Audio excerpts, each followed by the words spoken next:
You're listening to Muzilog Muzik Radio, home of indie artists. Keep it locked. As we continue to make it a great day, whatever time it is on your end of the planet, I'm Samuel Archer, your host. It's the Anytime, Any Day Radio Show. Shout out to the International Village. Shout out to the Anytimers. The Cyber Life Junkies. How you guys doing? And the Straight Shooters. You know, no one ever gave me additional names from since what we had the last time. So, you know, they sound T-shirt-ish, you know. Shout out to those who picked up their Anytime, Any Day gear. We're loving you. We're loving you. We're loving you. Yes, yes, yes. You guys see the value in what's being done. Shout out to all of you. I know you guys missed me for a little bit. It's been a little minute. This is episode 10, by the way. You know, when I did the first 9 episodes, and it's a continual experiment, you know. You have an okay mic, or just, you know, you have some stuff and you put it to work. You know, you have an idea, you start with what you have. You don't have to wait till you get all the lights and monitors, all the big things people expect you to have. Well, not people, that you might envision, you know. Sometimes you have to start with what you have. You know, get it all together. Say, all right, we're gonna get an episode out of this. And I did that for the first 9 episodes. You know, just, I mean, technically, if you listen to the different shows and, you know, you want to get into the quality, we're not talking about the content here, you know, the quality of the, you know, what's the quality level like? You know, I'll get some really good, some good critical information. But it's not about that this time around. This time around,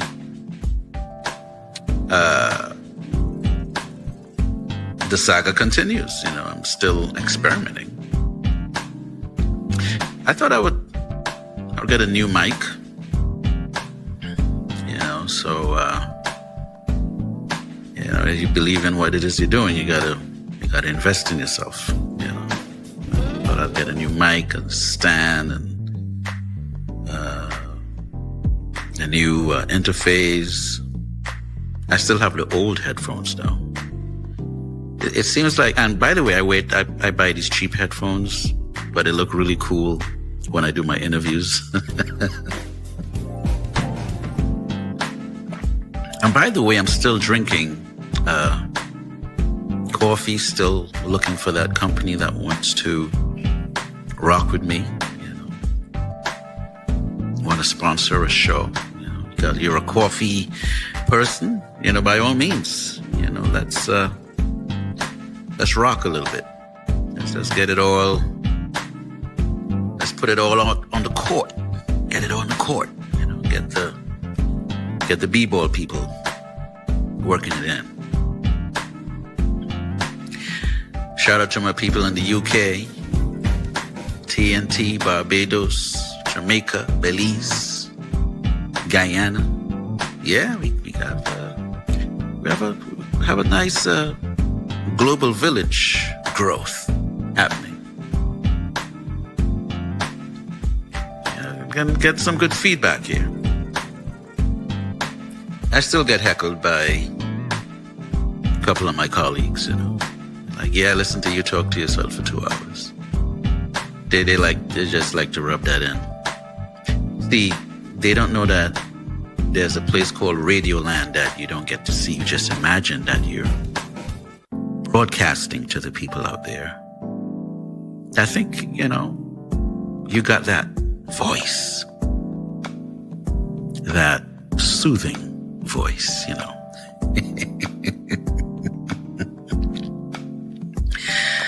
Yeah, you know, we have a lot going on. We have a lot going on, and I just like to, you know, when it's time to unplug, you know, I just work my way to where it is right now. And this is such a relaxing place, you know, you unplug and talk about some different things.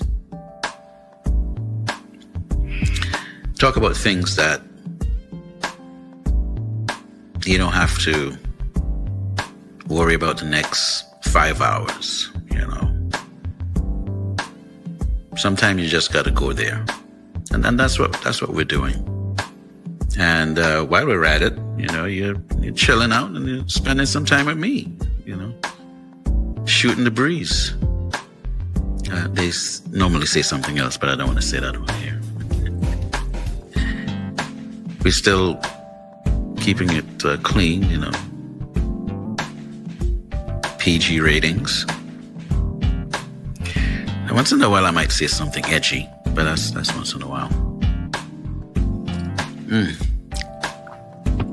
Yeah, that's some good coffee.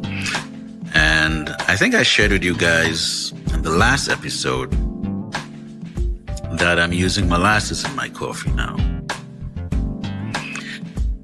And I actually just refilled my molasses cup. I have a cup where I put all the molasses in.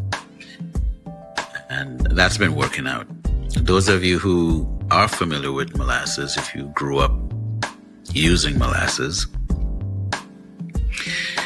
you'll notice that every time you get a bottle, or maybe over time, you'll just notice that there's a molasses stain on the bottom of the cupboard, or it's, you know, wherever you put the bottle. Now, I know the molasses isn't going through the glass. And I'm very careful as to if I'm going to have any molasses remain on the rim of the glass, of what's, you know, of the holder it's in, or the bottle it's in. But for some strange reason, the molasses, it starts settling on the outside where the bottle would be. Now, I don't know if the molasses is marking the spot and say, this is my spot, put the bottle back here.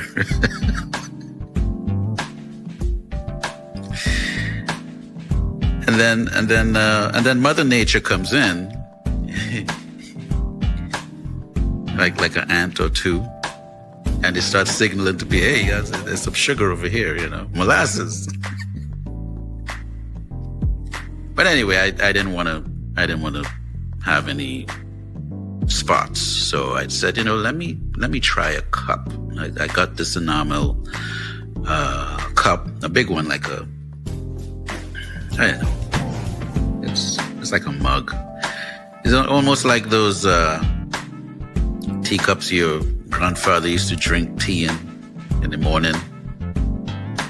Well, actually, that's not the great-great-great-grandfather, because their tea in the morning looked very different. That was like a mug of juice that could feed the family. I guess that's what they used to drink when them drinking tea.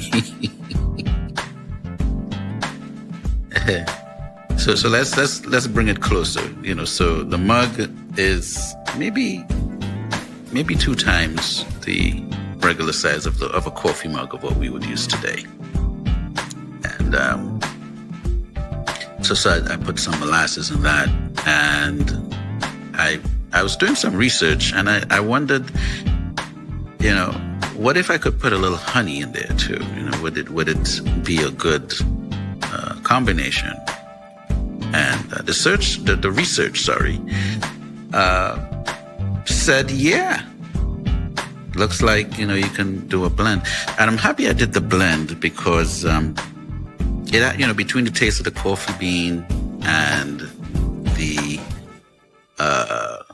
sort of like the aftertaste of the other things, the molasses and the honey,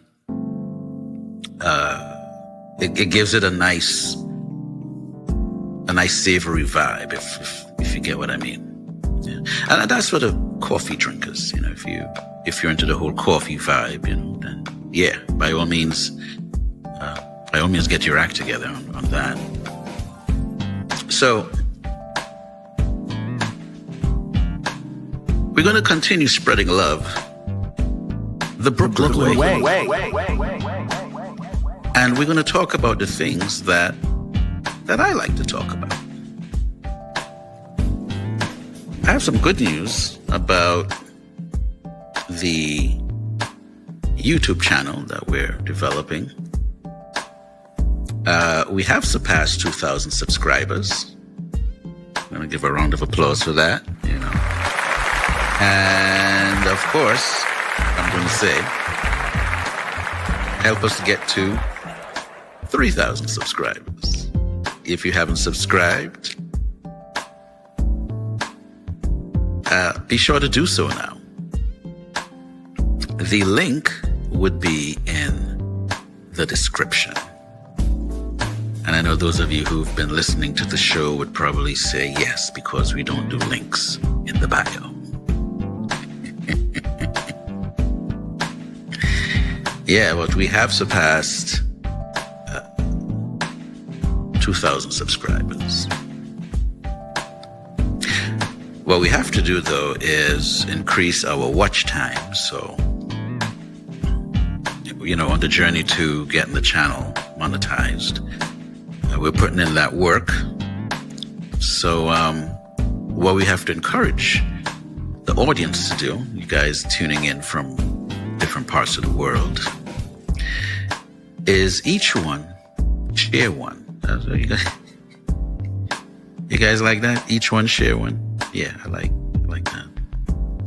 Each one share one. Meaning, don't worry about sharing it to 10 or 20 people. Just share it to one person. Just, hey, check out this radio show this guy is doing. And he's talking to himself for 2 hours, by the way. But he's really, really entertaining. You could sell it however you could sell it, right? Sell the idea. Yeah, so that's beautiful. I remember also sharing with you guys that the Muzilog Magazine podcast is also on a chart. There's a chart called, there's a site called Million Podcasts. And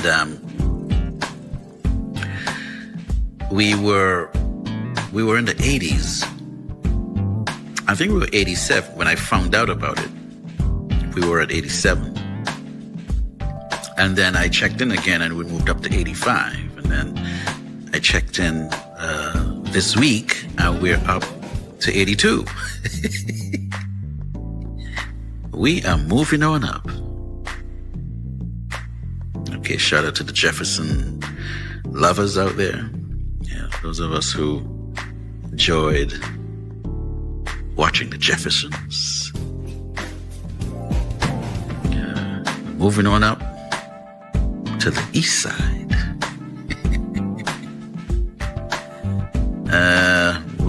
I don't think we're not getting a piece of that pie at all. We're not, apparently. I thought we were getting a piece of the pie. We're getting crumbs of the pie. Let's go with crumbs. We're getting some crumbs. And some people are even upset about the crumbs. They just don't want us to get anything at all. That's kind of sad. When you get a little piece of the pie, and they come and take the backfill a lake and just put it all over your living area, and just run a lake over where you live.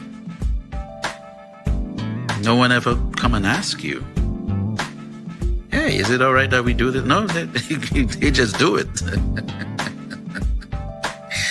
It's just funny, it's funny. And then people come in and, especially when we're having our conversations online, and they just come in and just share. And you're like, yeah, this is not for you. Well, why you have an opinion about this? Okay. They just jump in like we don't have nothing. Yeah. So we have to adjust the game a little bit and work the game differently. And instead of building a community in the valley, we're gonna have to build it on the mountain.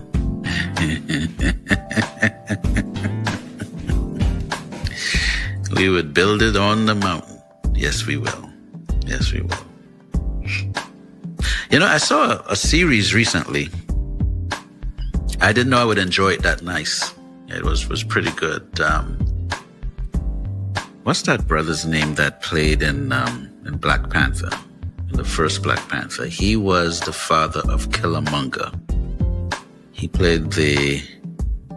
He's in the first part of the film. And he ended up getting killed. His brother came and took him out. And his name is... Oh, wow, he didn't even make the first... Oh, yes, Sterling K. Brown. Yes, Sterling K. Brown. He's in this a series, and I think it's called Paradise.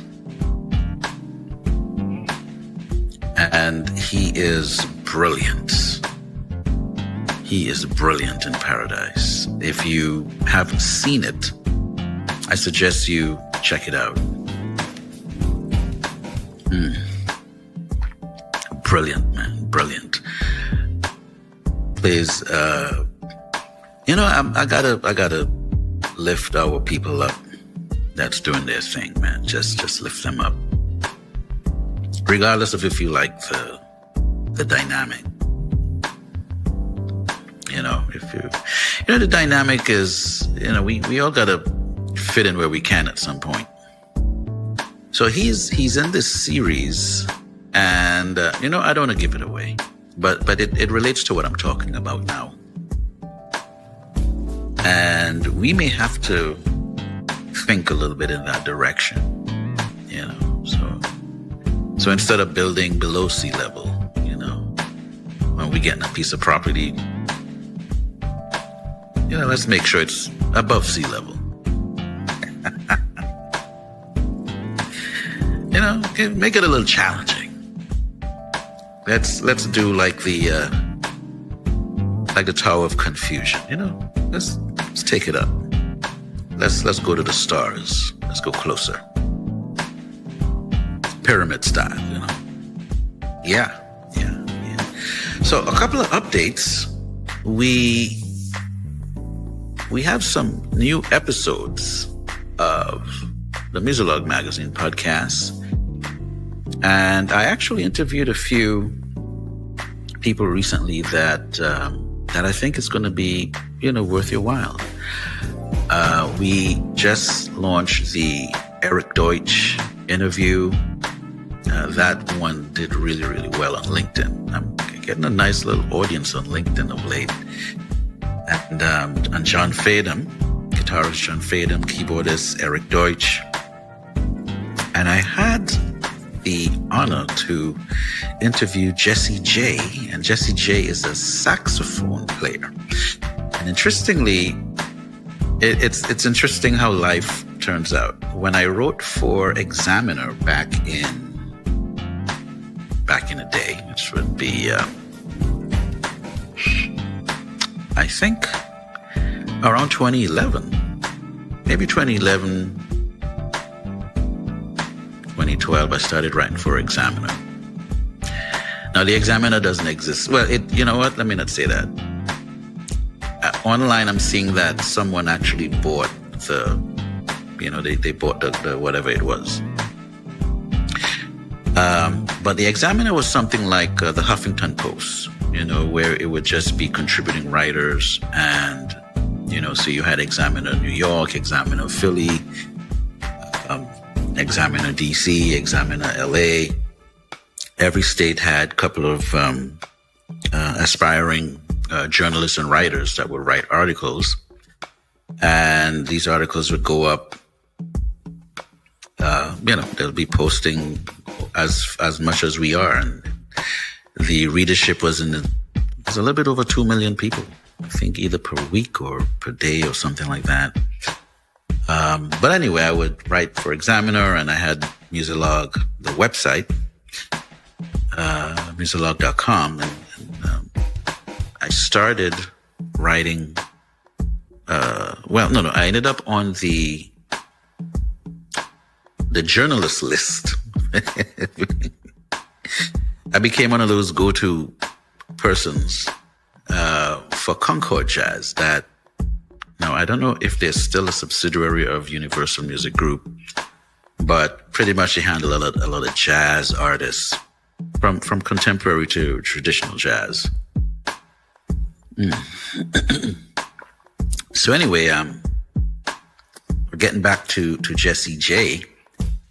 She had released a record called Hot Sauce, and she's also from the Latina experience.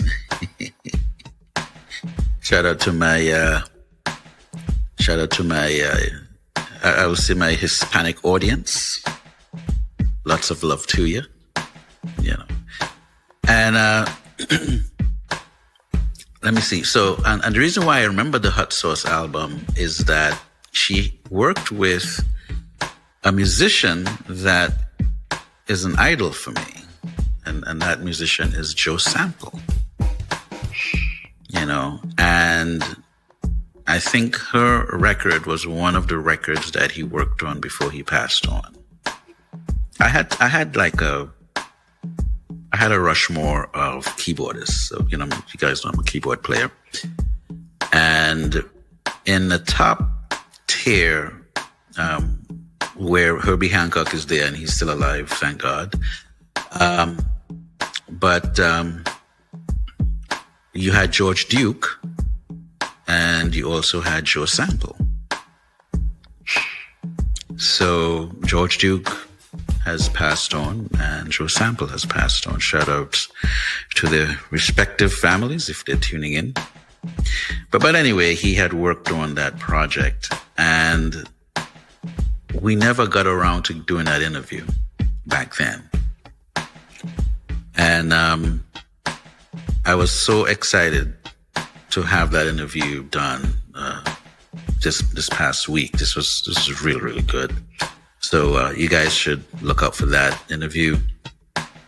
Jessie J, and her latest CD is called Terra Nova. Terra Nova, which means new land, or I think when I was researching the name and the project, and also the approach of how she did this new record, to me, I think more like new ground. She did a couple of things that she didn't do in the process of recording the record. So you guys would want to definitely stay tuned for that. Muzilog Magazine Podcast, you can get it on Spotify, you can get it on Apple. And I have additional links in the description area that you guys can go and check it out. We're now on Deezer. For those of you who have Deezer, you can get all the episodes are there as well. And I was working towards getting it on iHeart, and I think the process is still happening. But it's part of the growing pains when you're doing this stuff. Yeah, it's part of the growing pains. So wherever you can tune in and get it, and just let's make it happen. Let's just get it popping and everything. Yeah. So, we're still on the schedule, depending on what day it is, Saturdays, it's spiritual Saturdays, so all day. It's gospel and worship and praise and records like that. On Sunday, we still do the Soca Sunday or Calypso. And there's a couple of dancehall records that could, fit the vibe as well. So we give them a little love. And then Monday, it's Reggae Monday. Yeah. So we're still working that timetable. It seems to resonate with the audience. Looking at the numbers, where people religiously would tune in at certain times. We still do New Music Tuesdays. So if you're an artist and looking to find a station that will support your indie endeavors, Muzilog Muzik Radio is that place. And, send your music in. We'll definitely like to put it in rotation. We consider ourselves the home of indie artists. So yeah, by all means, get your music in.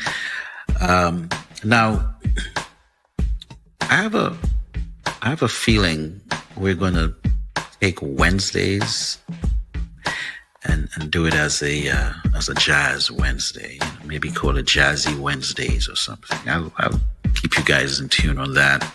See how that would come about. Now, when you're doing one of those days, you say you're going to do a day with my recent radio experience. It's all a learning experience for me. Imagine that I'm learning at my age to program a radio station that's running 24/7. Imagine that. So you got to have enough content. That's the thing, is to have enough content that, if people are tuning in, you can keep their attention, for if they tune in if they tune in for like 2 minutes, or they're tuning in for the long haul, or they're tuning in, they find the station and they rip the knob off. I mean, however you do it, something interesting has to be happening. It can't just be, well, it's a playlist, So that's something that I have to work on, and we have the technology to make that happen now. So that's beautiful, And I did mention in the beginning that I did a new purchase of a mic. So I'm also testing. I'm actually doing a show testing how this mic would work. It seems like it's going to be a good vibe. It's sort of looking good. It has a professional look in here. Wires and cables and, all types of USB, connecting, it looks really wired here. So it looks like it's real, Yeah. So I would let you guys know if we're going to rock on that, in terms of the whole jazz. And I'm interviewing a lot of jazz artists of late. It shouldn't be long before I can really do like a good 24 hours of really good jazz music. And the funny thing too is that jazz would be like a unicorn. And I say that because if Muzilog Muzik is going to be the home of indie artists, jazz is a market where it's somewhat indie in nature. But, the artist may have a record deal that might be major, so So all of that I have to sort out, because I also want to be true to the concept of what Muzilog is, you know. So we can't just say, well, we're the home of indie artists and then we're spinning, you know, somebody that's considered major. So all that is going to be make it interesting as we prep it. But if we decide to work through it and make it happen, you know, stay tuned. And it would be a jazzy Wednesday. All right. So remember that when you're hanging out with me, you know, we're doing like a 2-hour show. I've had a few people that they think the show should be shorter and all of that, and I respect their point of view. I do. I really do. Not that I don't want to. But I feel like it's like, you know, I grew up in a time when music used to be close to 6 minutes.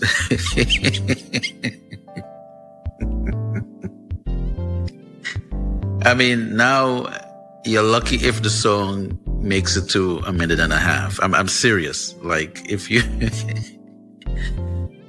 you look at an album today and it's like they're not even hitting that 3-minute mark, you know. And I think that the short and sweet thing, you know, it works if you're doing clips and, you know, people are, you know, you want to do like reels and stuff for where the technology is. But I like, you know, when I'm doing a show, you know, I want to like really do it, you know. Like, you just do a show. You have an intro, you talk, you know, sip some coffee, talk some more. I really get into the conversations. The whole microwave thing people are doing today, I don't know. You know, it's a different vibe. So we'll see. We'll see how that goes. But, you know, now that's for the Anyday Radio Show. Not, you know, I don't want people to confuse that with the Muzilog efforts. Although what I'm doing here is somewhat under the Muzilog banner. You know, so, you know, just giving you the difference here. But yeah, you're hanging out for approximately 2 hours. You know? So it's not a quickie show, but like I said to you guys in previous episodes, you can have a quickie during the show. Those of you who have special needs, you know, those of you with special needs. By the way, if you haven't yet, you can go get a copy of my book, Hybrid Executive, at Amazon, Barnes & Nobles, and other online platforms. If you want the physical book, you can get that directly from me, or you can also get it, you can get a PDF version, and those links would be in the description. I also have a beginner's piano book. It's called Nimble Fingers Music Workshop Beginner's Piano. That is also in the description. So, you know, you can get that situated.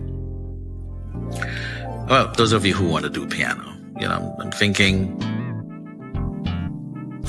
once you have life, you know, there's time. Once you have life, there's things you can get done.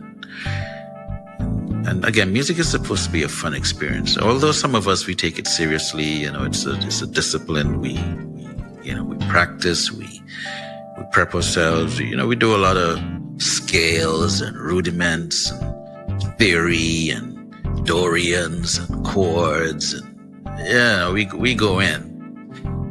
But it's also supposed to be a fun experience, you know.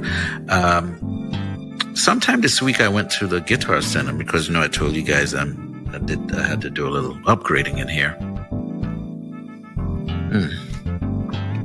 And this was like a short break I had because my workload was just crazy.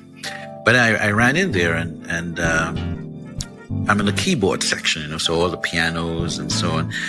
And I heard something that caught my ear. I heard like this little energy just playing the high notes, you know. So those of you who know the piano, to the right, you know, is where the tones or the pitch of the keys are higher. So you hang this high energy, and you could tell it's a child playing, but the energy tells you that this person playing, if they take piano seriously, it's going to be a wrap. She looked like she was a little young lady, yeah. So I stopped what I was doing and I said, I have to see this. So I went to the piano, and she's sitting next, you know, she wasn't sitting, she was standing by the piano, and her dad was there. You know, he's sitting with her and just watching her on it. And so I come up, and, you know, I'm an approachable guy. You know, I walk up to the dad and say, hey, I think you have a star here. He says, yeah. And so then I ask him, I say, you play the piano? He said, you know, he said, my parents sent me a few times and I didn't want to do it. So I looked at him. He was a Jamaican brother, by the way. I looked at him and I said, you know what to do, right? He said, what? I said, when I go home, find a leather belt and just beat yourself. And we both started cracking up. So anyway, I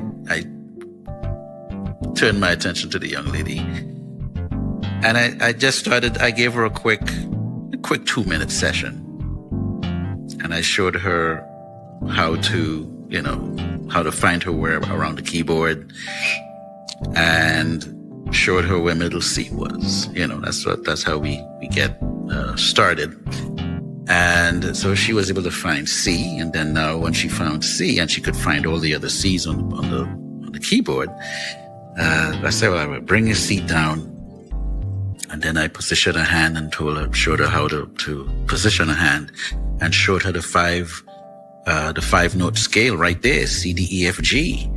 And that was a quick, you know, and she picked it up so fast. I looked at the dad. I said, I said, you're going to have to get one of these. And we both started, you know, when parents start talking, especially those of us who raise the children, you know, there's a thing that you just know, yeah, I got to go find this money now, right? Yeah, it's that I got to find this money conversation. And so I hope he follows through with it. That was like a really cool situation. But you know, even if you're in your 60s or your 70s, you know, you want to sit by the keyboard and just mess with the keys. You know, I encourage that. You know, music it's a beautiful thing. It's a beautiful thing. We also have a business card promotion package, you know, $150 for the year, and we'll put you on all our circulars and also feature you on our website. You know, that would also help us, you know, continue bringing the nice content that you like, week after week, day after day, minute after minute, hour after hour. You know, so consider, you know, rocking with us on the platform. Let us know what business you're into. I'm interested to know what it is you're rocking with. You know, what it is you do. Are you into real estate? You're a barber. You're a DJ. You fix TVs. Now, do people still fix TVs? I don't know. I think TVs got to the point where it's not working again. You just throw it out. You know, you don't really take it to fix anymore. But hey, are you an electrician? Are you into shipping? Are you into traveling? You know what? Those of you who are into traveling, you know, you go on cruises and take a little vacay here and there. You know, there are people that I know. No, I don't do it like that. I'm not really a vacay guy like that. But if you are, let me know. I do have some some information that you might be interested in. I think it would be a benefit to you. Yeah. So if you're into that type of stuff and you're looking for new ideas, I can point you in the right direction. But again, we do have the business card promo package. So reach out. Well, again, go to the description and work it out there. Now we also have hybrid executive gear, and you can get your own anytime, any day radio show T-shirt too. So if you want to like really be true to the vibe, by all means, knock yourself out. Hallelujah. And we also have artist promo packages. You're up and coming artists. We have a package for 200 and we have a package for 500. And again, there's a link in the description. You will go to that area and see which one fits what it is you're doing the best.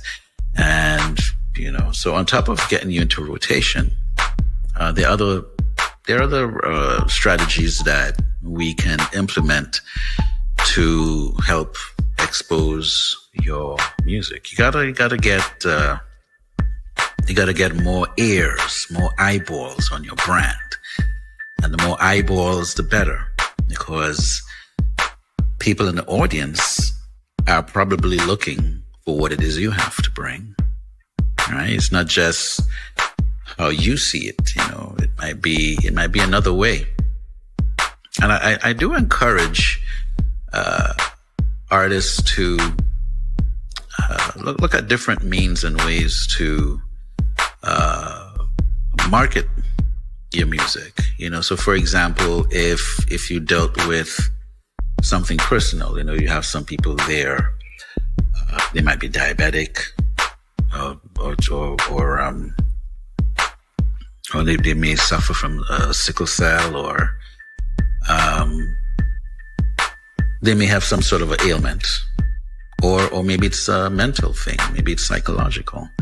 And as an artist, if you commit a few of your songs to certain topics, it can put you in a different environment where you can reach out to people and there's not much competition for you. So let's say that you probably ended up getting type 2, or you were close to getting type 2 diabetes. And I think, and then, you guys can correct me, but with type 2, it has more to do with your lifestyle opposed to it being something that's genetic for you, right? It comes down to the lifestyle of your diet and things of that nature. And you were able to overcome that, or maybe you're in the process of changing your lifestyle about it, and you put some material in that, let's say 2 or 3 songs just within that topic, you can end up in an environment where you're discussing that actual topic, but it's not in the music world. It's in a different place. And once you can take it to a different place, you can really shine, because you can talk about the topic that you're dealing with, whatever that might be. And then at the same time, you can let people know, well, you're also a musician and you just dropped some new music. Or if people want to check out what it is you have, they can go to your website, or they can go here or there, wherever it is you have it online. And that's one way to get people interested in what it is you're doing. So there's a couple of things that you can do. I like to use the other approach I'll talk about real brief. As this one works really good for the gospel circuit. If it works for the gospel circuit because you got churches, and churches across the country means that's a market right there. You can hit different churches, sing your song, and get it out there. Now, again, how do you get more eyeballs or ears? Now in business we say eyeballs, but really and truly, we don't see the music, we hear the music.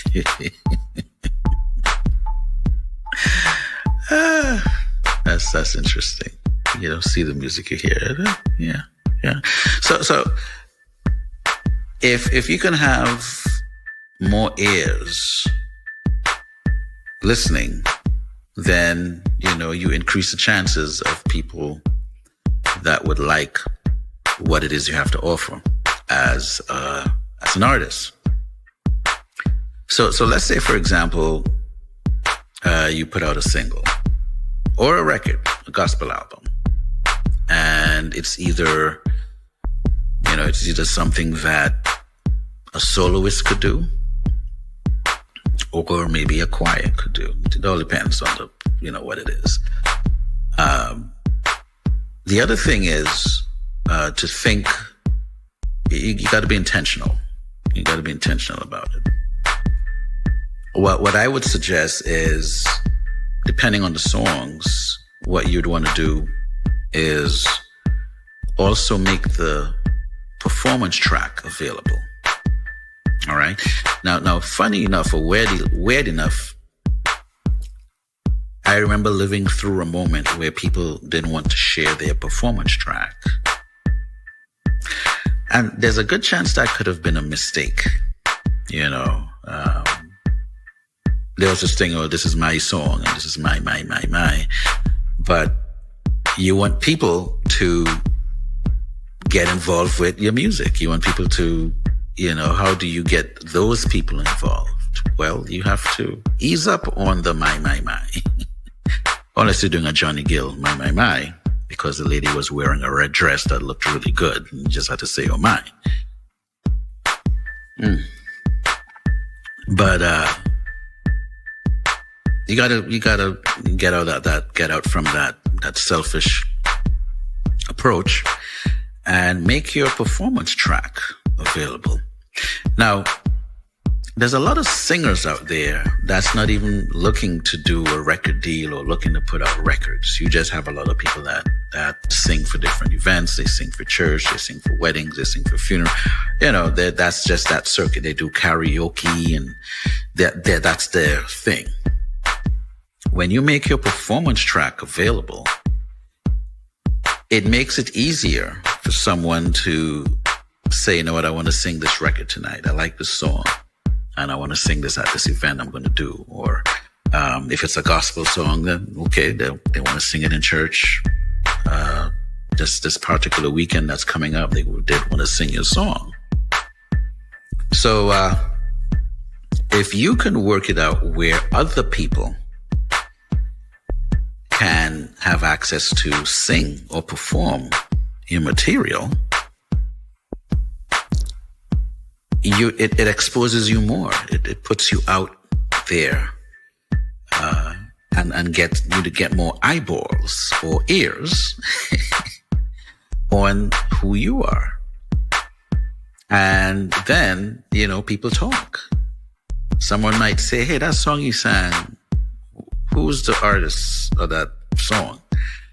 And then they may say, oh, this is such and such. They just dropped a record. I thought the song was nice and decided to sing it. Now, compare that to if you're the only person performing your song. How many times you think you got to go on stage? But what if you have another 3, maybe 5, maybe 10, maybe 15 other people that like your song and would like to sing it at an event? They're multiplying you again. So instead of you having to go to all these different places to sing your song, to have people to tune into what your record is, just imagine, again, 5 or 10 other people singing your song in different places. It helps to spread you out and increase the chances of people talking about your song. Am I making any sense? So, if you're an artist and you want to do a consultation, you can sit and rock with me. You know, we can set that up. You know, I'm not hard to talk to. Yeah, I'm a cool guy. You know, what you got to lose? You know, chilling like a villain. That's right. It's the Anytime, Any Day radio show. Samuel Archer, your host, and you're tuned in. And I'm the guy with the soothing voice. And we talk about the things I like to talk about, yes. So I'm wondering what I'm feeling for today in terms of food, you know. Last time I spoke about lentils, you know, lentil and some rice, some fry fish. That was the last thing. Now, I don't know if I want to go fry fish this time or lentil, you know. I might want to go with some pigeon peas. Yeah. You know, I did get into some pigeon peas trouble when I was growing up. Yeah, it was bad.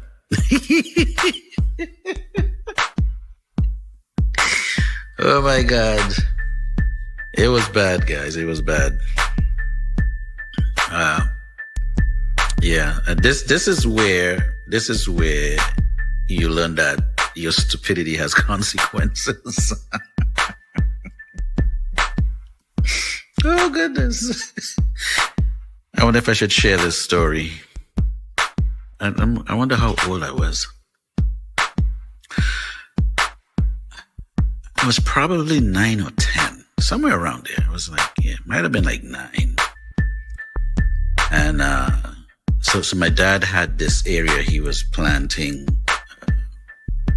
You would plant your peas and corn together, like, you know, you plant it a certain way. So the corn would spring up at a certain time, and then the peas would spring up, you know, so those were two things you would plant together. And I paid attention and did it the way he wanted to do it. And then I remember it was either myself or my my cousin or somebody I was with, and I wanted to do something else. You know, what am I doing sitting there messing with people peas and corn and all kind of stuff, man? I was like, look. So I dug a hole and poured the rest of the peas in there and covered it up.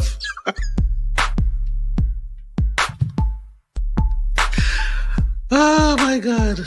Lord have mercy. The stupid things you do as a kid. So what did you think happened, guys? Now, I think the peas takes a little while. You know, I don't remember which one takes a while. I think the corn comes up like really quick, and then the peas, you know, it's just like it's slower. It's just, you know. So the peas actually grew.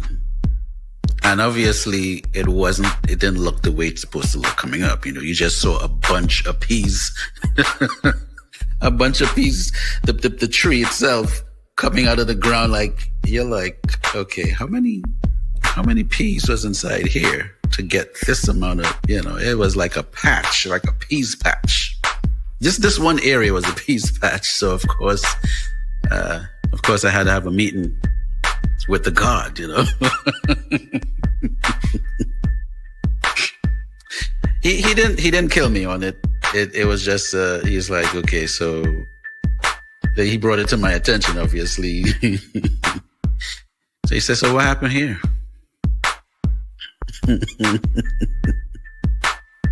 You know when you're in trouble, right? You know, your heart is beating faster, you know, and you're like looking in the sky, you're like, oh my God, I'm dead. I could laugh at it now. It wasn't funny. It wasn't funny then. Yeah, it was serious. Yeah, it was rough. But we made it through. Hallelujah. I'm still alive today. I'm still alive today. Amen. Woo. those of you who grew up with parents like that, that, you plant your food and you have your sheep and goat and your cow and you have yard fowl, and then you had the fowl that people would buy, right? So yeah, I had a little bit of that in my life. Had a good but I thought that story would be nice to share. So today I'm definitely some rice, maybe some pigeon peas. That's in the can, by the way. We'll go with what's in the can this time. And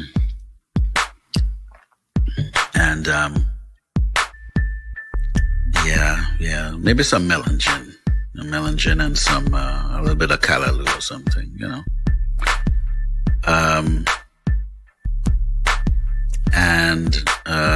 I don't know if I'll, maybe you might take a meat break, just eat the food from the ground. We'll see. We'll see how that works. One of the things I want to try out though. Now, I know how to make potato, like when you want to fry, you want to make your own fries. Excuse me. I know how to do that. I've done the, fry the potato thing before.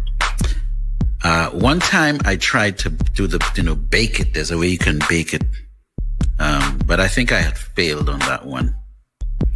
So I think I need to get the recipe and really get the vibe with how I can actually bake it, instead of frying it with the oil, bake it so it still tastes like chips, or like, not chips, sorry, like French fries or so.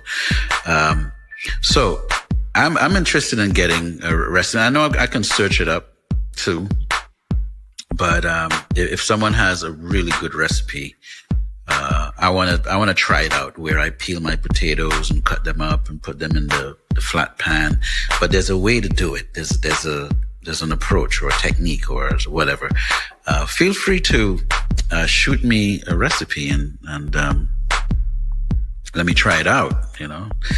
I want it to taste like really, really, really good. It's one of those things that I would love to try.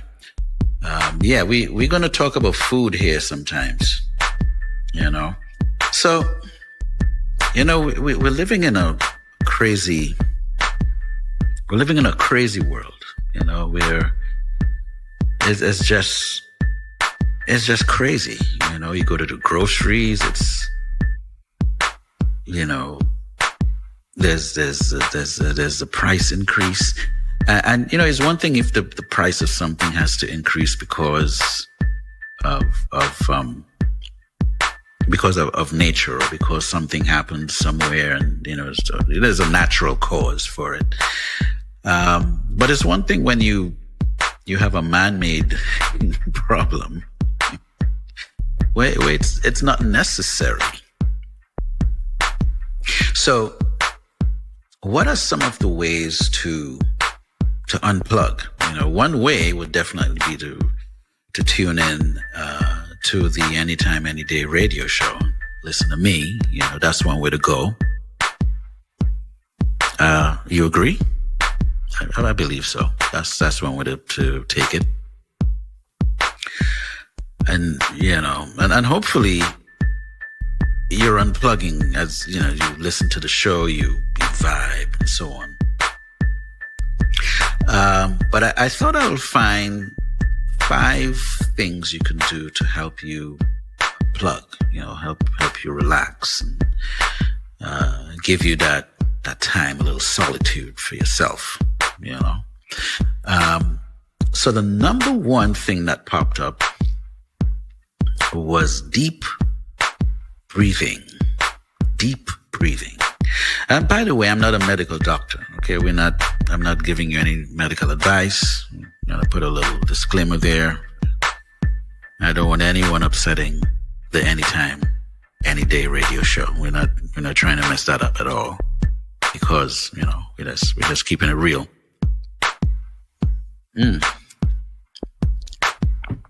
But it says deep breathing or breath work. I guess it's the same thing.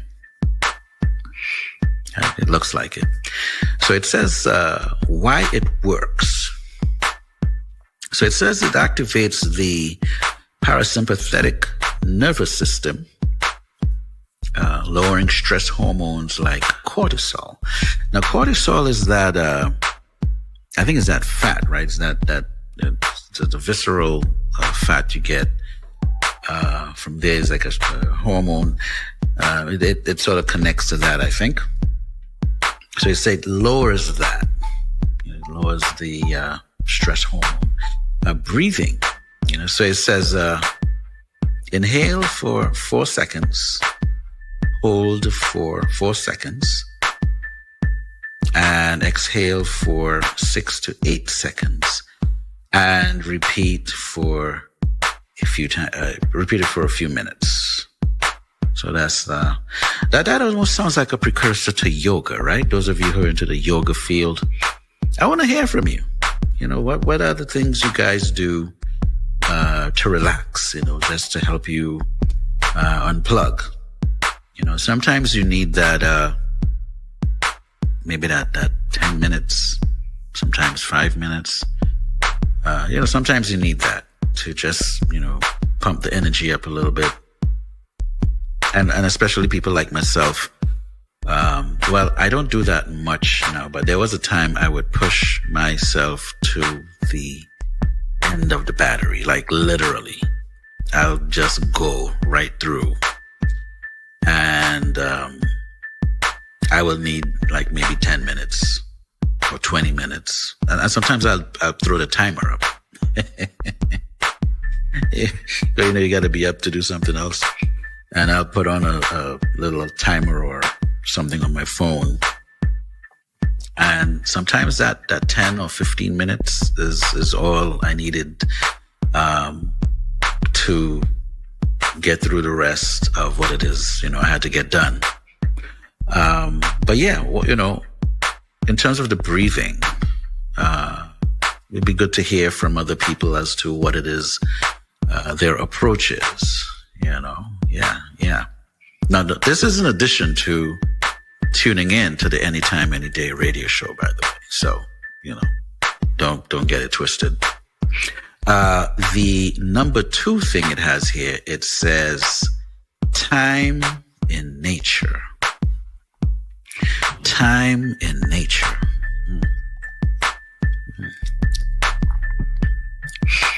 Interesting.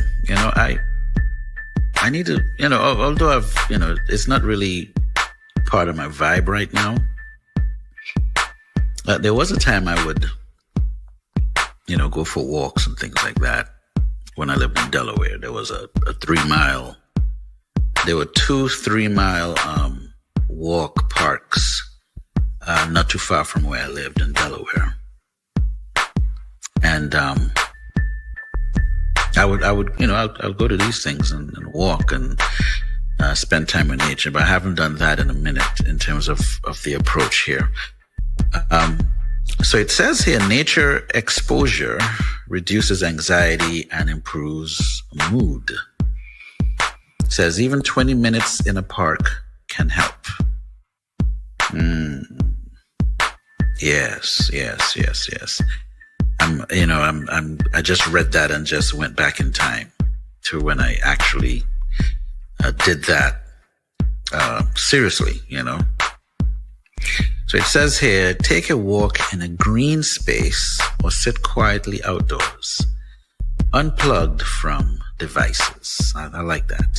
Sometimes you just gotta take the phone off, take the radio off or the TV in the background or shut the computer down, give the computer a little break. And, maybe for half an hour, 20 minutes, half an hour, just zone out, So so spend some time in nature. Now I like listening to, the ocean.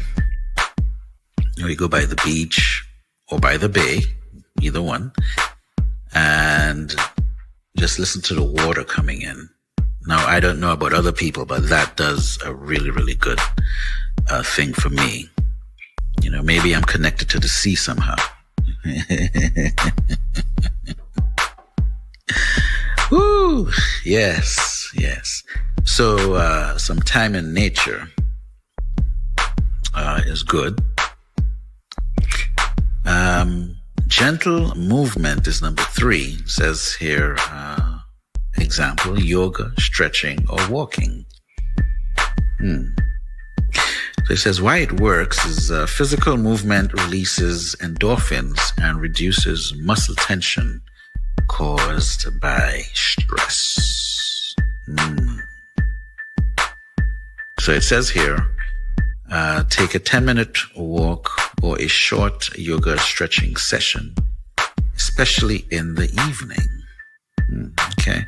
So I do have a few people that, you know, yoga is their thing. I probably have to maybe do a show where they come and talk to us about getting a little relaxation, a little recharge, you know, recharge moment. And they're certified in that conversation. You can have a certified conversation about that. Number 4, it says listening to calming music or sounds. Okay. Now, if you notice, there's a theme here.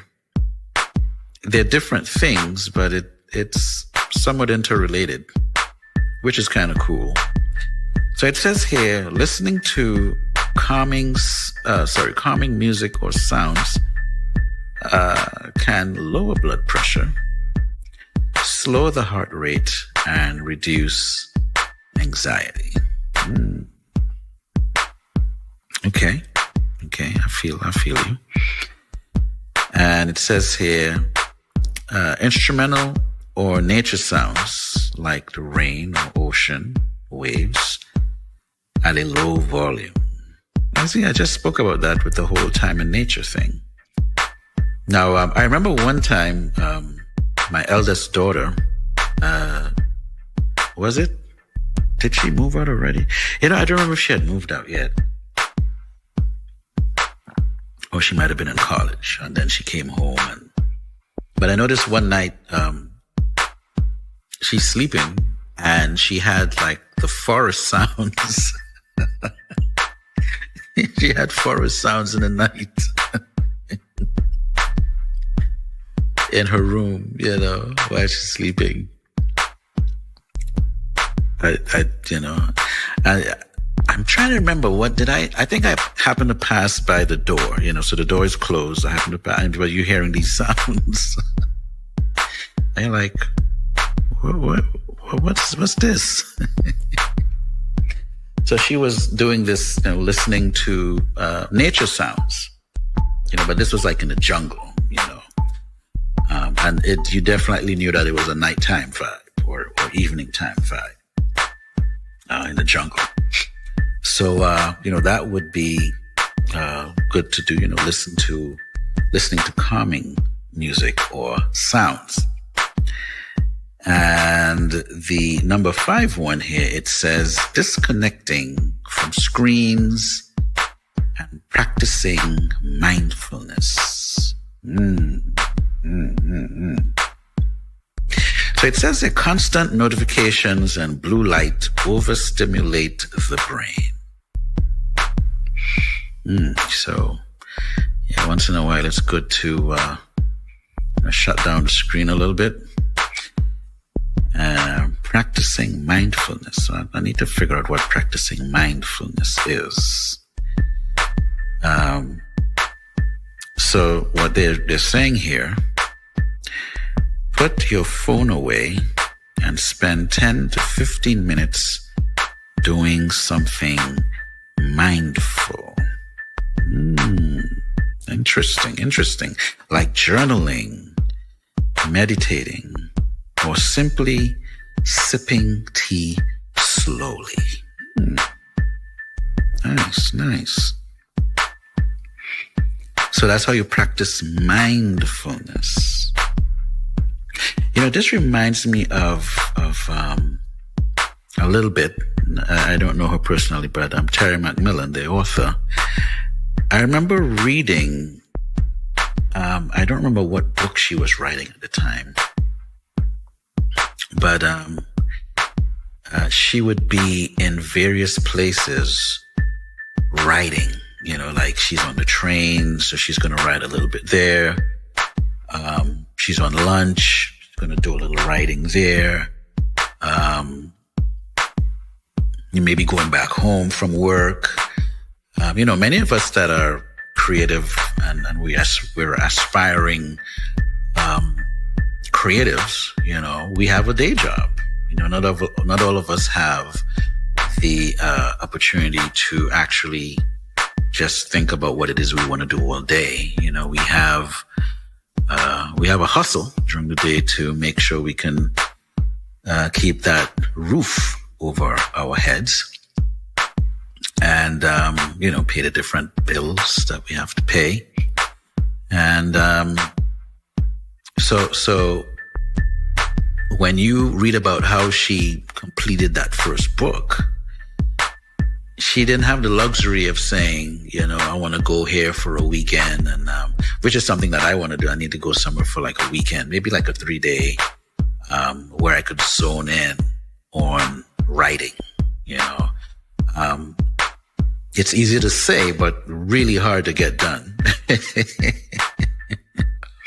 It's I wouldn't say it's hard. Let's just say it's for many of us, it's not necessarily a practical option sometimes, and sometimes you just have to work within the spaces that you get. Maybe it's 5 minutes, maybe it's 10 minutes, maybe you got to get up at 3 in the morning and write something, but now this practicing mindfulness. Now I think I've already been doing this. A lot of things I get, a lot of activities I get to complete. I really do it like this, where spending a little bit of time doing something mindful. I didn't know that's what you call it, practicing mindfulness. All right. The tea part, I don't know. I'm just sipping the tea slowly. I haven't gotten into the whole tea thing. But the journaling thing, I can definitely relate to that in there. I haven't really done meditation or, dapped into it like that. So that might be something I might have to look into as well. So if you were wondering, you're listening to the Anytime, Anyday radio show. Samuel Archer, your host, and you're hanging out with me for approximately 2 hours. It's in the morning time, and we talk about the things. I said the things. We talk about the things I like to talk about. We talk about the things. I like that. It just slipped out. The whole broken English vibe. Sometimes you got to break it up. The things. Oh goodness. Yes, it's beautiful. Yeah. Take your mind away. Take your mind away. One of the additional experiences I had with my dad, and he really lived off the land. Even when we lived in New York, we lived in Brooklyn, he would plant in the backyard. He just had to plant something. That's interesting. I don't know if they make them like that anymore. My grandmother was the same way. Ma Vicky, she need to plant something somewhere. She would have a punyan and cut the grass down. She was in her late, in her 80s, going to her 90s, and wanting to plant something. She was active too, Yeah. So he he had planted some cane. He had like a whole area where, you know, he had all this cane and stuff. And, you know, that's where I got my practice from in terms of, you know, how to eat cane. Off the land, you know. So, this one night, well, he had a truck too. He would, I don't think he owned the truck. Did he own it? I gotta go back in time and remember how all of this worked. But I think he had helped a relative of ours get the truck as a business, you know, so he helped in the process there. So this one time, he took the truck, and, you know, it was like a Thursday or a Friday, and we're pulling the back of the truck with cane. He was cutting did like he harvested the cane that day. Well, not all of it, but most of it. We, you know, cut the cane, and then of course, I'm his handyman, right? So we're filling the truck with the cane, you know, that we cut, and then covers the cane and everything. So we went to church Saturday, obviously, those of you who know the vibe. And then Saturday night, he just called me. He said, all right, Sam, Sammy, let's go. And I'm like, I didn't know where we were going. And we went we have an area in Tobago, not too far from where I grew up, called Montgomery, which is, there's an area, and there are two areas, they sort of interchangeable. We have an area called Carnby, and then there's an area called Montgomery.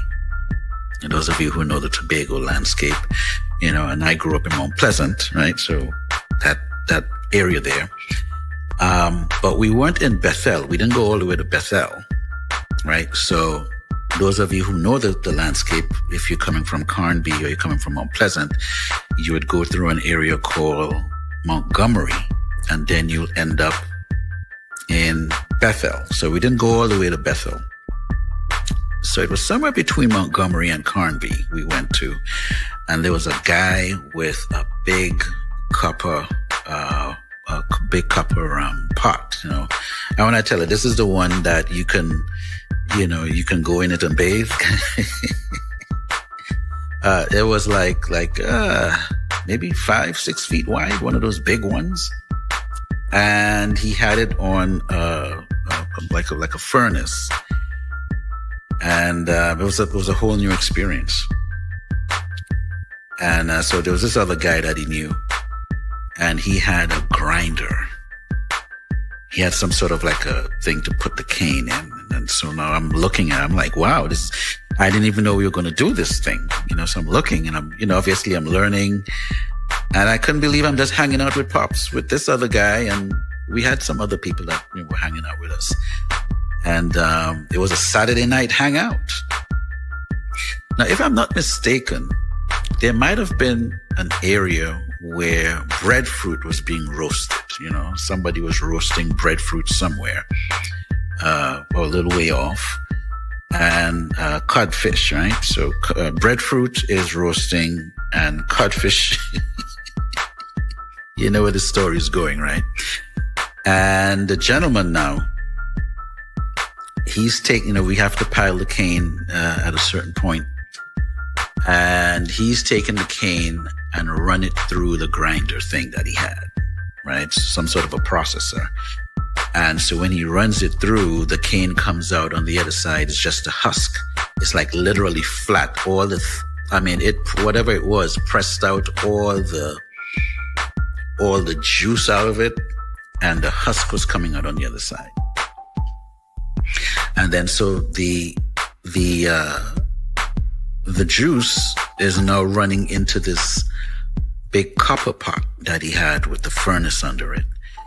And that was just all night. These dudes went probably all the way to maybe like 4 or 5 in the morning, like just juicing cane, and just juicing cane. And then after a while we left. It's like, wow, that was, so me, I'm like, I was like, yo, that was kind of nice. And, so it was a really good experience, and like a couple of weeks later, it didn't happen right away. It was like, it took a little time. And, my dad had one of those 2-gallon bottles. It might have been one of those milk bottles. And then he pulled me aside and he said, hey, check this out. So he looked at it, I'm looking at it, and it looked like brown sugar, but in a syrup. Right? So I think it already passed the molasses stage, if that was, part of the process. And he said, this is wet sugar. And of course, he gave me some to taste.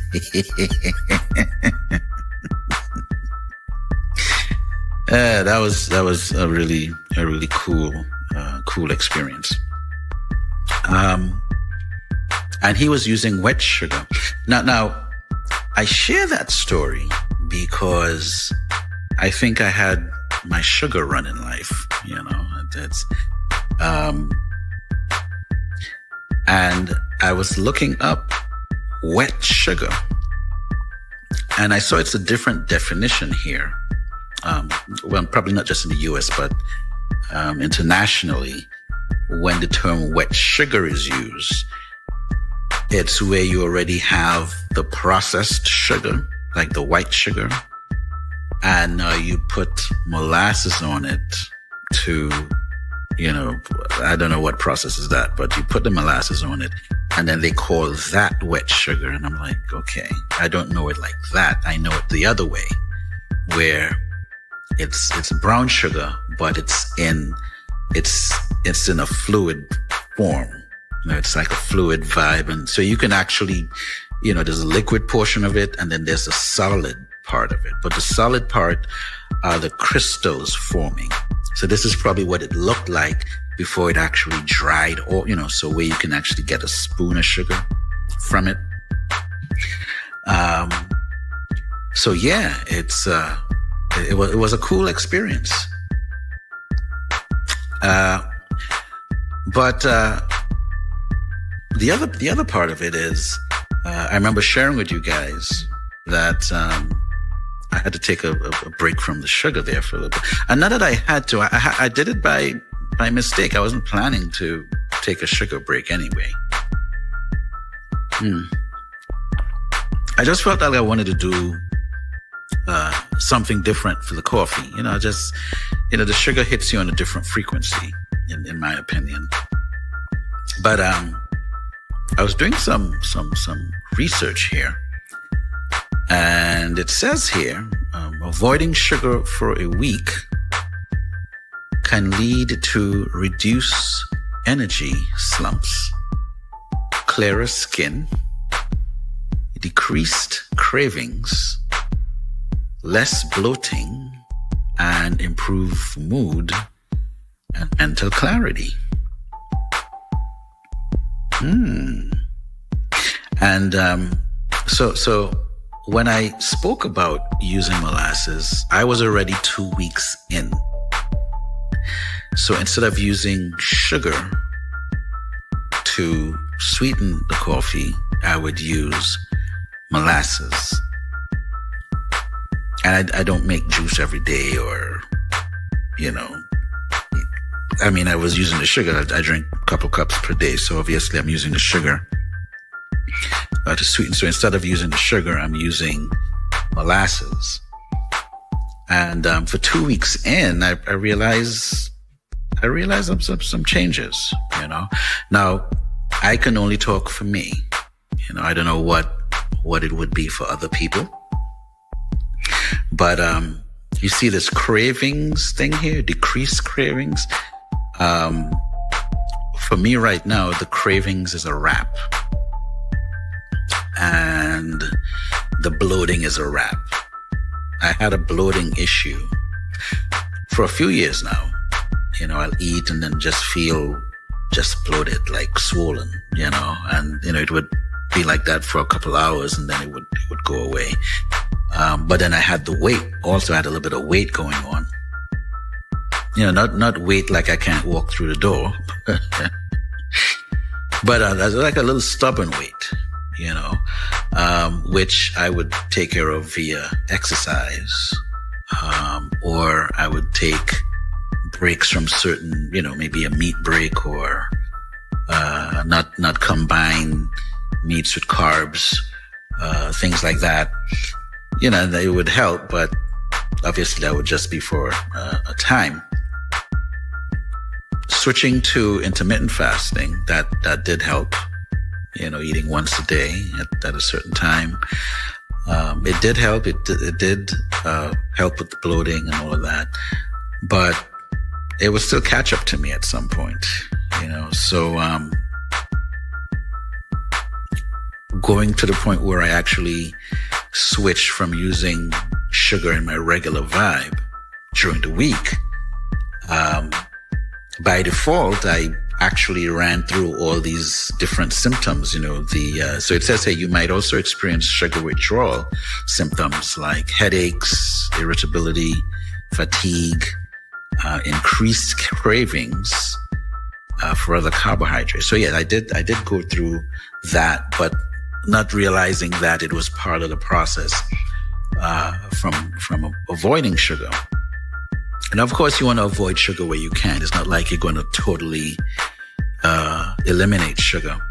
The brain needs sugar, right? Your brain power, it needs glucose, so which is a form of sugar. And again, I'm not a medical doctor, so make sure you do your research on that. But it says here, potential benefits, more stable energy levels. All right. Now, there was one thing I dealt with. I didn't know what it was. If I had to, let's say, sit on the floor or stoop or something like that, when I got up, there would be a little bit of a dizziness. It'd look like you almost want to go, like you want to pass out type of a thing. I forgot the term for that. It's some sort of a pocket something. If that is something you're dealing with, avoiding sugar helps. I do not have that problem anymore. I can stoop down and get up without a hitch, or sit on the floor and get up without a hitch. So if you have a situation where, either you knelt on the floor, or you had to sit on the floor, or you had to stoop down for, let's say, maybe 2-3 minutes or to 5 minutes, and now you're getting up and you gotta hold on the wall, or, stand with a chair and catch so you can start walking. If that happens, it means that the sugar in your system is high. And so you want to start working sugar out of your system, So it says here, your body uses stored fat for energy, leading to fewer energy crashes and more consistent energy throughout the day. All right, so that's one of the potential benefits. You'll start to have clearer skin. That's kind of true. My skin is improving here, and I'm giving you my experience. Okay, all of us, we have different chemical or chemistry. Is different. So of course, you probably have a different experience if you do decide to avoid sugar for about a week. It says here, reduced inflammation from cutting sugar can lead to a reduction in acne and improved overall skin health. Look at that, so it works with your skin. And this one for me is true. Fewer cravings. Fewer cravings. Your body adjusts to not having sugar, which can satisfy your body with fat reserves and lead to fewer sugar cravings. I don't have that burning little internal itch to want to eat something. That has subsided greatly, I must say. And then the bloating thing. And the bloating thing also, in some aspects, is also connected to retaining water in your legs. So it says here, less bloating.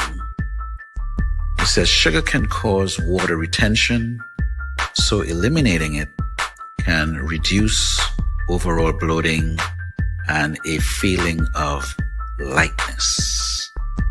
All right, so I would just challenge you guys to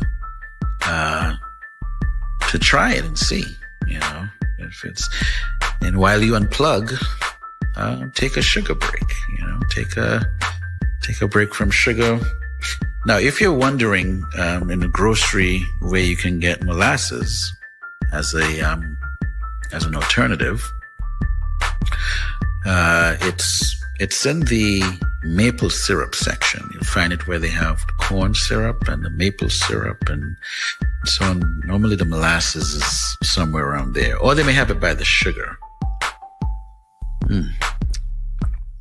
So see if that's there, and work with it if you'd like, So it's just something to throw out there. What else it would do?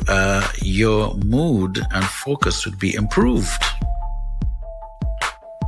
It says cutting out sugar can lead to better mood regulation, increased mental clarity, and improved focus and concentration. Yeah. Healthier teeth. Look at that. Lowering sugar intake reduces the risk of cavities and improves overall oral health. Look at that. Oral health. So your breath would improve if you lower your sugar intake. Yes. Sugar can contribute to inflammation. So cutting it out can reduce arterial and tissue inflammation. Yeah. What is so interesting to me about this is it's not like you pack whatever you use with sugar. It's like it's not much. Like I wasn't using much sugar like that. It's not like I'm packing, that like I make juice. I make it where it's kind of sweet, but not too sweet. You're there with it. So even that part of it was just too much for my system, which I find that interesting. Because it's not like, I was overdoing sugar, in my opinion. It's like, a little bit here, a little bit there.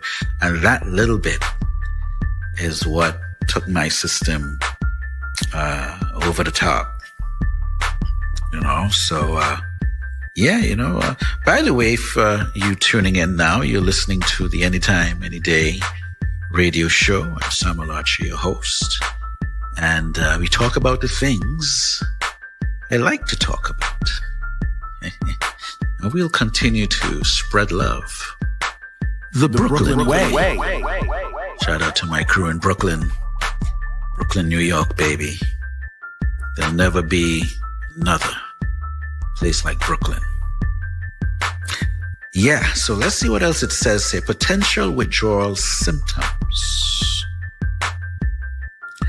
Headaches. A common symptom as your body adjusts to the lack of sugar. So look, imagine that, right? You're using sugar, or eating sweet things, donuts and what else? Like pastries and stuff on the sweeter side. And then the carbs. When you eat carbs, it converts to a form of sugar too. So you guys might want to research that.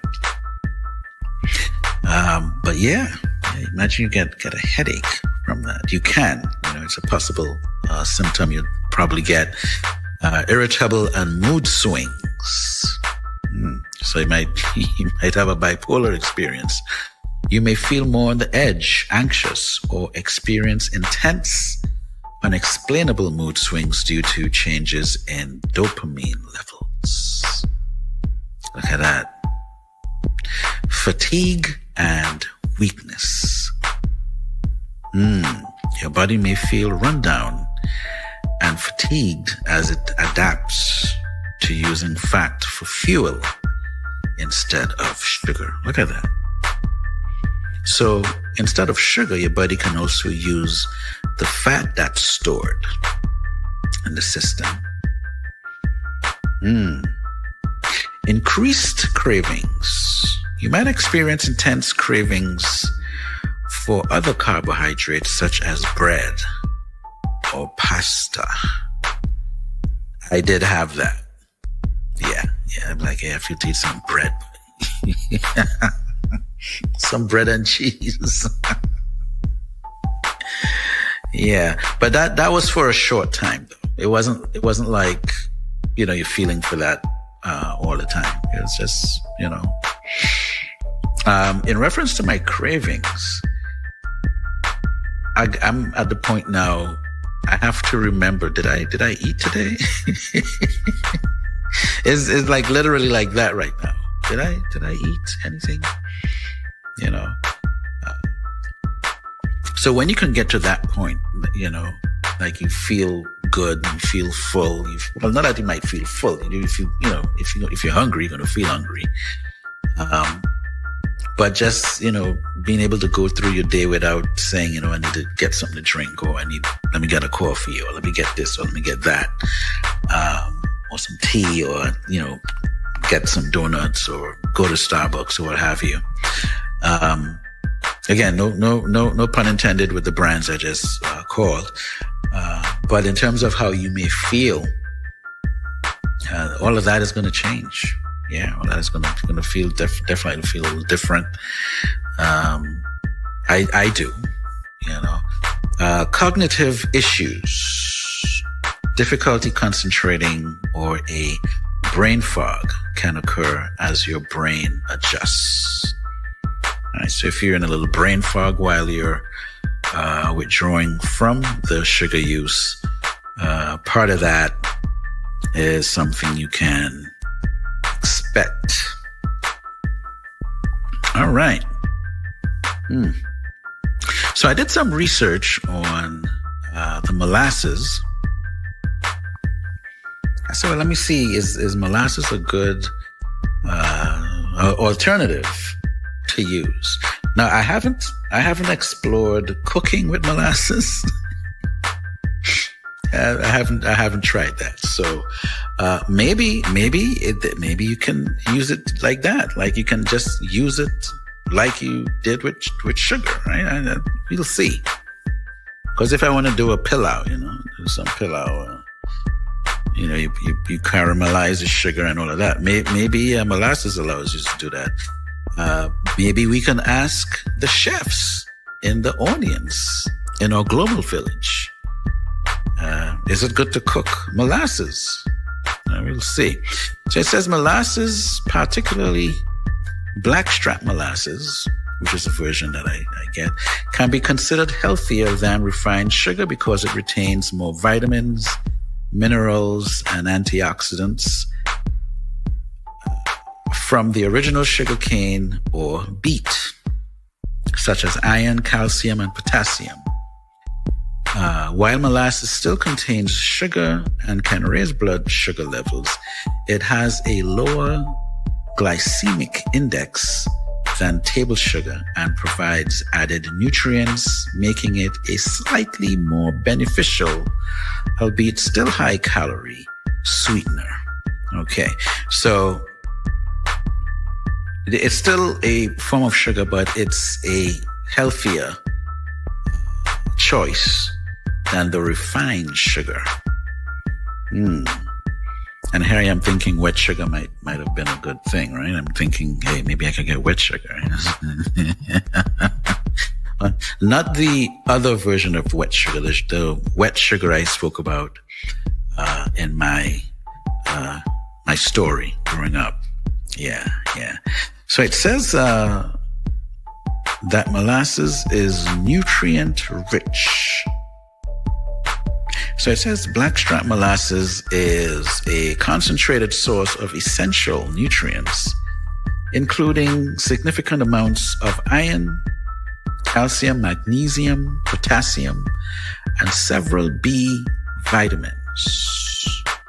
Refined sugar, on the other hand, is largely devoid of these nutrients. And you see the several B vitamins, guys. We need B vitamins right through. If you are not taking B vitamins, you get a B complex. Get B complex vitamin supplements.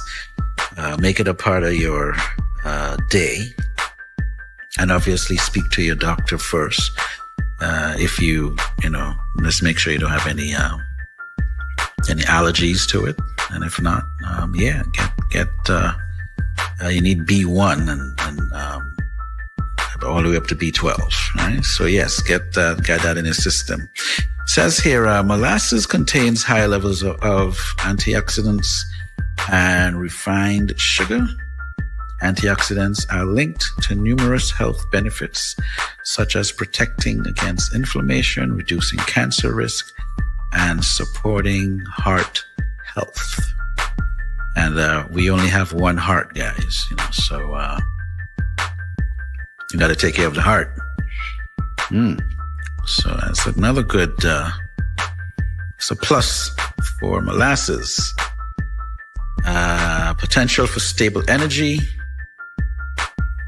The nutrients in molasses may provide a more stable and sustainable source of energy compared to refined sugar. And it has a moderate glycemic index. It says here molasses has a glycemic index similar to honey and slightly lower than table sugar, meaning it can impact the blood sugar levels more moderately. All right. It says it's still high in sugar and calories. Despite its added nutrients, molasses is still a concentrated form of sugar and carbohydrates containing calories. So it says moderation is the key. So yeah, so when I use it in my coffee, it's probably a teaspoon. Depend. Again, you don't want to go all the way to the sweet side, but you want to use it in moderation, obviously. But at the same time, it's still a little more healthier and has additional benefits to the system than refined, just the plain refined table sugar. It is important to consume molasses in moderation, especially for individuals managing diabetes or other health conditions that require controlled sugar intake. So again, if you're in that spectrum, maybe you have a fatty liver issue that you're dealing with, or you're close to the type 2, or you are type 2, make sure you get medical advice. All right. And let's see here. See what other good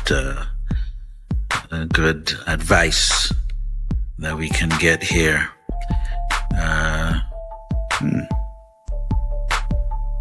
Let's see what we have here. So the nutrient content and sweetness vary between different types of molasses. Blackstrap molasses is the most concentrated and least sweet, but also the most nutrient dense.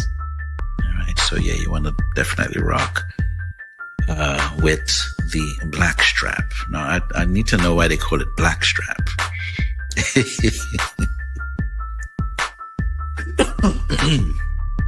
Yeah, let's get a little, let's wet the throat a little bit there.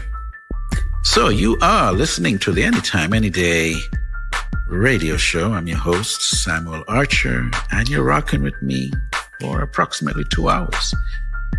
And we're almost at the end of the journey on this one here. This is episode 10. Those of you who worked on your poetry Remember we had a poem challenge that we started? Let's see if we can get that situated for episode 11. And obviously I gotta see how this show turns out. I'm testing out a new mic, testing out a new situation here. I got my interface and put a little more oomph into the production of the show. I want the show to really get on that level, so you got to invest in yourself little by little, right? Piece by piece, little by little. Did I ever share with you guys how I started my initial studio? I'll probably make that a story one day. That was an interesting way to go. So it says here, back to the molasses conversation. Blackstrap molasses is a nutritious byproduct of sugarcane production. Unlike refined sugar, it's naturally rich in antioxidants, iron, calcium, magnesium, potassium, phosphorus, and vitamin B6, which we did revisit. We did speak about that a little bit. As such, it may relieve constipation, help treat anemia, and support bone and hair health. All the same, numerous other health claims about blackstrap molasses aren't backed by science, and more research is needed in general. If you are interested in using blackstrap molasses to treat a health condition, it's best to first consult a healthcare professional. All right. So, obviously, I'm telling you to make sure that you do your due diligence, working it out.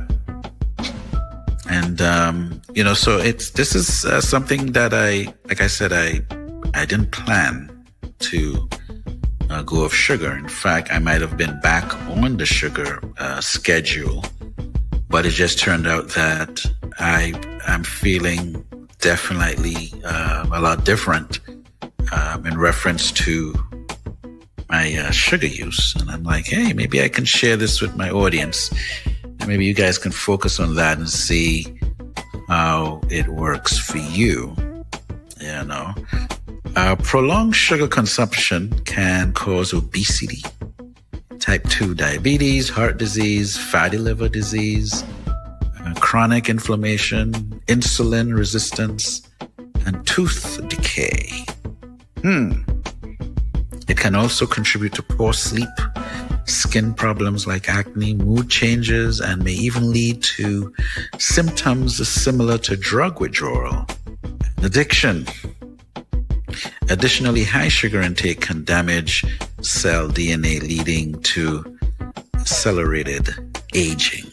Or should I say accelerated aging? Interesting. There's certain... I've been on a journey for a little while, so I think certain things, I would say, maybe overlapped into something else. Because in terms of switching to how I eat, where I eat between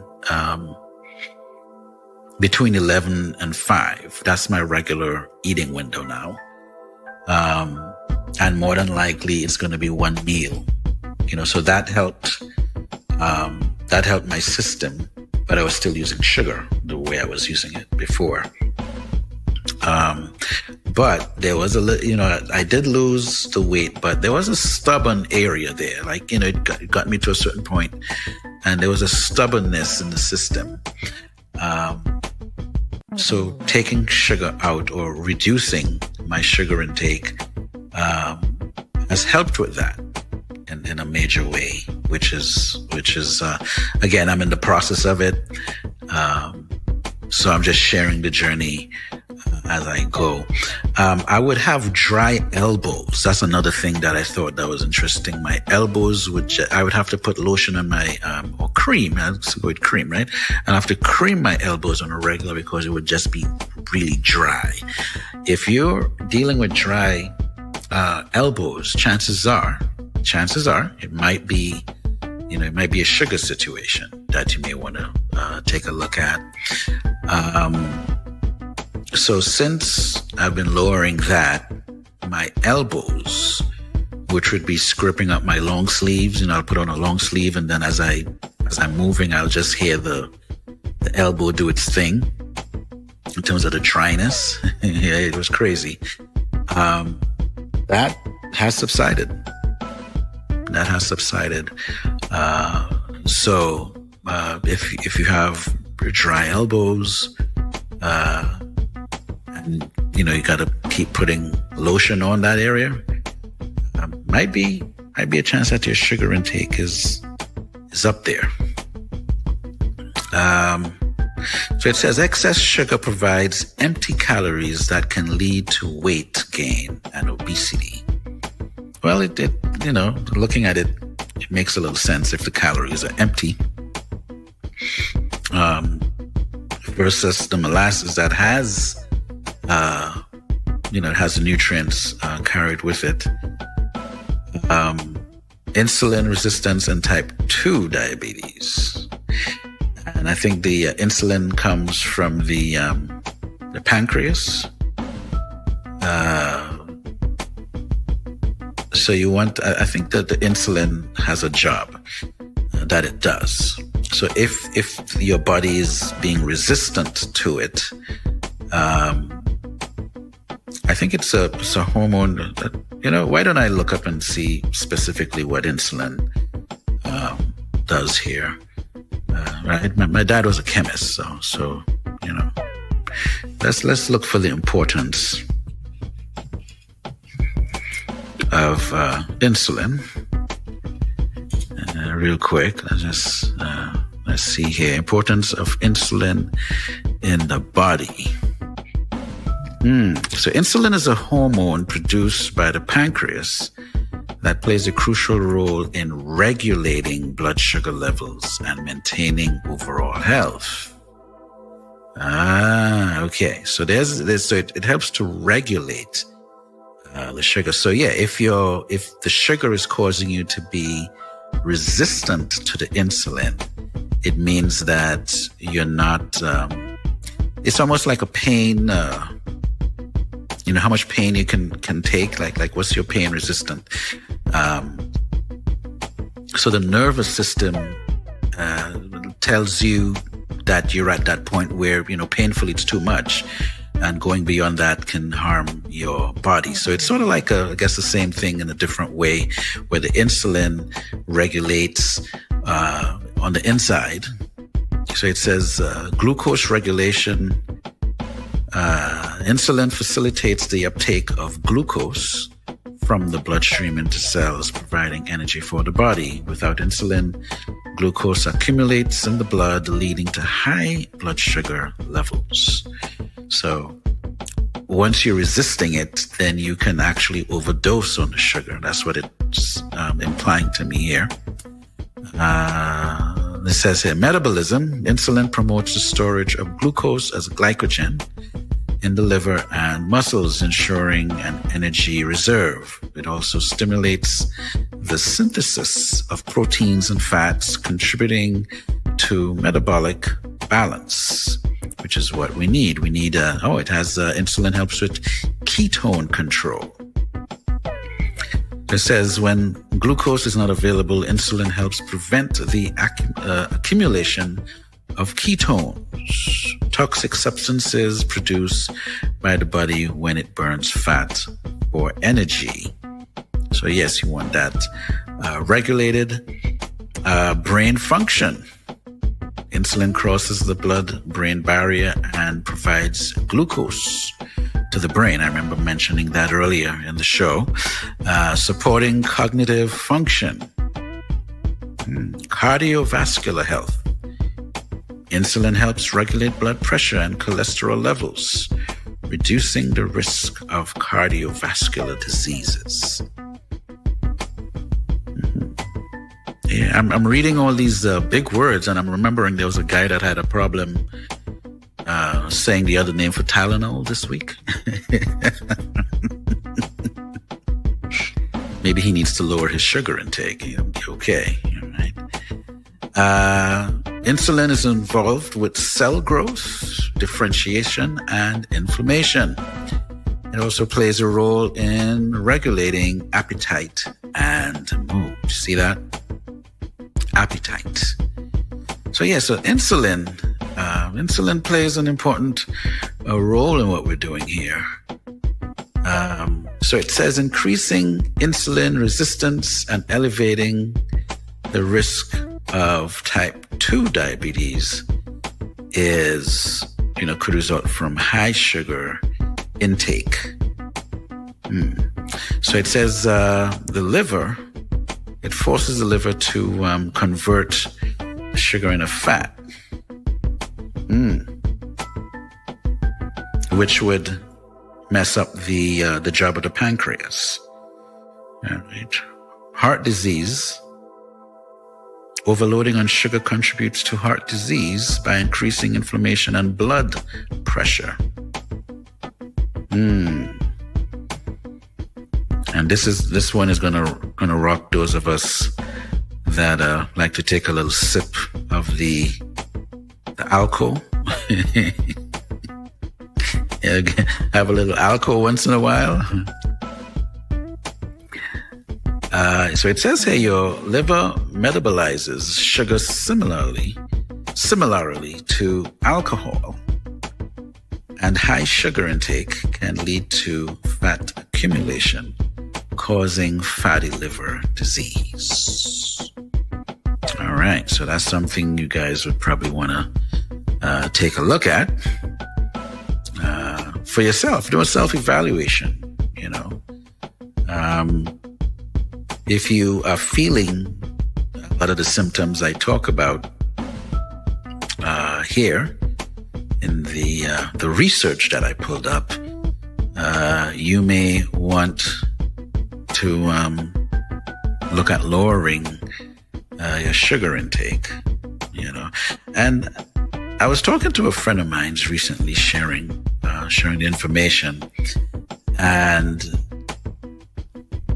sometimes you gotta psych yourself out, so it's not that you don't need sugar. You do need sugar in your system, but you want to lower that intake. You want to lower it down, or maybe avoid it when you can. And once in a while, if you get a donut or you get something sweet, once every couple of weeks, it's not going to throw you off the rail. But it's the consistency of keeping that level in your system, and in that consistency, it can have things turn left. When you want things to turn in the right way. Want things to be turned in a way that it's beneficial to you. And these are things I like to look at and talk about, because I want you guys. I want to share the information. Share the information, and if it can help you, my listening audience, in one way or the other. So your health is your wealth, right? Is that the saying? Your health is your wealth. And that's true. Could you imagine where someone has all the money in the world and they, will take that and, if they could pay for something that is life threatening for them, they will do it, So it's not all about money. It's about taking care of our avatar, right? Our living license is the body. So we want to be sure that we want to be sure that we take care of it the best that we can. So, I want to thank you guys for vibing to the Anytime, Anyday Radio Show. It's my pleasure to vibe with you. I know I'm not talking to myself, I'm imagining you guys out in Radio Land tuning in, those of you in the barber shop, the hair salons. You're playing me softly in the office, on the job, and just vibe into the convo. Maybe you're having a quickie while I'm on the radio here. Whatever it is you're doing, do it like it's nobody's business. Until next time, the Anytime, Anyday Radio Show. You're listening to Muzilog Muzik Radio, home of indie artists. Keep it locked.